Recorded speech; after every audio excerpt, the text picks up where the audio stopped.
ابرا میسوختن تمام شب، پرنده ها یه شعله ور دارن از اون بالا میفتن. اگه به سوخت دادن بود من و تو حتی دیگه نیست باکمون. زیر همین آسمون وقتی هرکی به سوی میگریخت، تو اونی که منتظرم ایستاده بود، منتظرم ایستاده.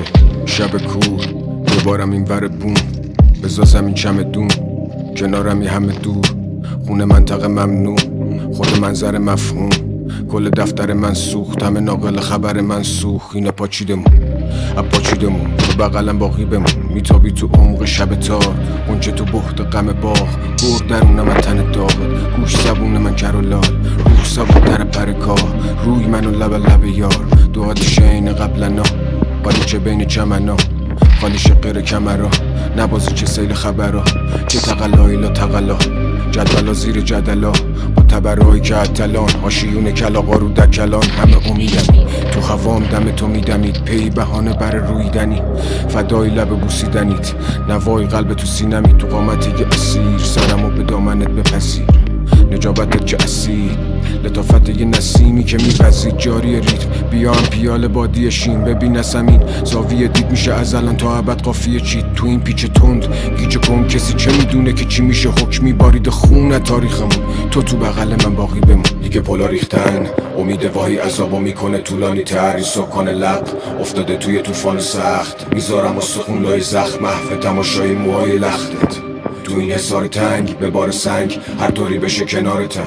یکیه هنو دیوار تکیه، لای سنگ و دلیه. اما نمیده بیگانه ملیت. صدا عربده از دور، نوک اسلحه دستور. رای تبرع محکوم جاری علبت هزیون. چراغا رو شکوندن و خاموشی زدن بدون واکنش و نظر. شدیم فقط تابوت کش خبر. اینا میخوان نابود بشه بشر. تو دیگه برو ما گوشتو نبند. منو با بوسات بخواه، تو دلم محفوظ جایگات.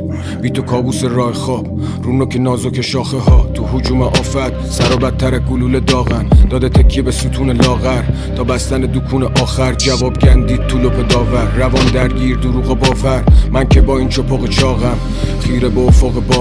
نه که عقب کشیدن ولی نقشه رو عقب کشیدن. بذار آروم بغلت بشینم، تا اینجا خون اومدم رسیدم. میون وضعیتی که از یتیم تا ننه بابا دارم از یتیم. باقی راه تو عزیمتیم، قافیه ها جدی نزینتی. وارث این خونه داره جلو آینه میخونه.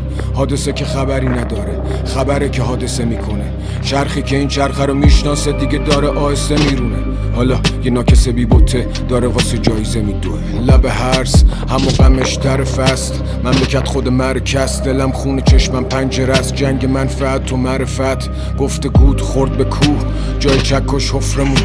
حالا اونا با پدکشون دارن میان طرف جفتمون. اون تارمون یعنی آخرین ریسمانمون.